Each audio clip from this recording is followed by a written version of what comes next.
Merci, René. Merci.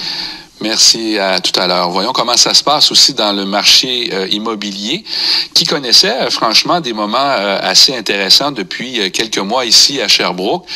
On le voit, il y a toujours des pancartes à vendre devant des maisons. On voit même des pancartes où c'est inscrit « vendu ». Est-ce que le marché bouge encore, est encore en mouvement ou il est en train vraiment de s'arrêter? On va en discuter avec David Bourgon, président de la Chambre immobilière de l'Estrie et du Centre du Québec. Bonjour, M. Bourgon. Oui, bonjour, vous allez bien? Ça va bien, merci. J'imagine que les activités sont pas mal au ralenti actuellement? Écoutez, on n'est pas arrêté. On pourrait dire, si on image qu'on est sur pause plutôt que sur stop. Mais naturellement, ce qui est arrêté, c'est tout ce qui met des gens en contact. Donc, toutes nos activités qui faisaient en sorte que des gens devaient se serrer la pince, bien naturellement, c'est terminé. Bon, est-ce que des visites de maison se font encore? Les visites de maison, c'est plus possible et ça sera pas possible avant que le gouvernement nous redonne la possibilité. Là, on parlait du 13-14 avril, donc on va attendre de voir ce qui se passe à ce moment-là. Mais le mot d'ordre parmi nos troupes, parmi nos 400 courtiers là, en Estrie et au Centre du Québec, c'est aucune activité qui mettrait du monde en contact. Donc, il n'y a plus d'évaluation de maison, il n'y a plus de portes ouvertes, de visites d'acheteurs, d'inspection ou d'évaluateurs de banque, etc. C'est plus possible pour l'instant. Est-ce que beaucoup de clients vendeurs ont retiré leur maison du marché? À ma connaissance, non. On n'a pas vu ça encore. Ça serait peut-être même une erreur de le faire parce que, comme vous savez, tout le monde est à la maison et une des principales activités sur Internet depuis longtemps, c'est les visites de maison. Donc, il y a beaucoup de trafic. On le note sur nos serveurs. Les gens magasinent des maisons toujours sur Internet. Donc, c'est pas le moment de sortir. Il y a des visites 3D qui sont possibles. J'imagine que ça, c'est assez populaire.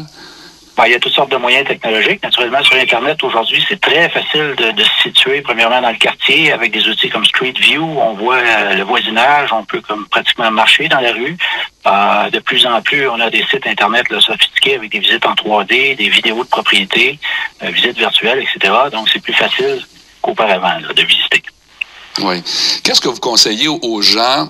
D'abord, ceux qui doivent absolument vendre, il doit y avoir quand même certaines personnes qui se retrouvent dans une situation très inconfortable actuellement.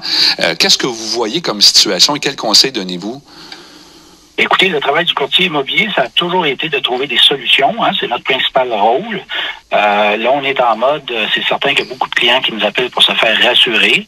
Ce qui est rassurant d'ailleurs, c'est de savoir que les courtiers sont disponibles, sont habitués à travailler 7 jours sur 7, sont disponibles de soir, de jour, au bout du téléphone. Donc, c'est encore le cas. C'est certain qu'on a beaucoup de clients qui s'inquiètent pour leurs transactions, la valeur de leur propriété, les dates de disponibilité.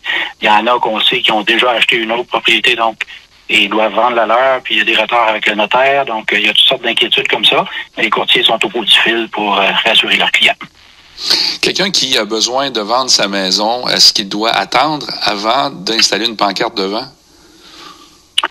Non, comme je vous dis, il y a les gens peuvent circuler en voiture encore, donc naturellement, si on indique au voisinage que sa maison est à vendre, c'est déjà un premier pas dans la mise en marché, là.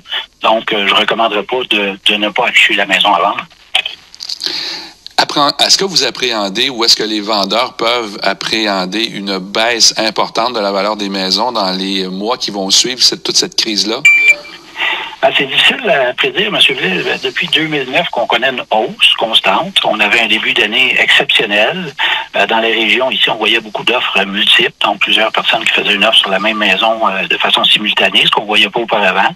Alors, ce qu'on prévoit, c'est probablement une stabilisation. Là, ça va revenir plutôt à un marché plutôt normal, certainement un marché d'acheteurs. Là, les prix vont baisser, le nombre d'acheteurs va diminuer. Mais il y a encore beaucoup de gens qui vont chercher à se loger. Puis on va développer, j'imagine, des nouvelles opportunités avec tout ce qu'on voit, là, beaucoup de travail à domicile. Donc, les courtiers vont devenir probablement des conseillers pour aider les gens à se trouver la meilleure maison pour faire son bureau à la maison. C'est où qu'il y a le meilleur Internet? Est-ce que les enseignes sont permises dans ce quartier-là? Est-ce que la livraison est facile par les transporteurs? Est-ce que, par exemple, il y aurait une entrée indépendante au sol ou des trucs comme ça? Donc, j'imagine qu'on va trouver des solutions. Il y a beaucoup de gens encore qui vont chercher des maisons, donc ça va pas s'effondrer. Oui. Est-ce que les courtiers immobiliers sont des travailleurs, pour la plupart des travailleurs autonomes? Oui, la plupart, la grande majorité, c'est des travailleurs autonomes. Il y a quelques modèles d'affaires qui font en sorte que c'est des employés là, sur des listes de paye, mais la majorité, c'est des travailleurs autonomes. Alors, eux aussi se retrouvent dans une situation difficile, une situation précaire. Comment est le moral des troupes présentement? Écoutez, j'ai pas noté de grand découragement à date. Comme je vous dis, on a beaucoup d'appels, donc on se tient occupé. Il y a des gens qui magasinent toujours, donc ils nous appellent, qui nous demandent des conseils. Donc, on n'a pas eu le temps vraiment d'avoir le choc, là, si on veut. Oui, bon, ben en tout cas, on va suivre ça. Quoi qu'il en soit, c'est une situation que personne n'a vue avant, et c'est la même chose pour le marché immobilier. Ça, c'est sûr et certain. Merci beaucoup et bon courage. Merci.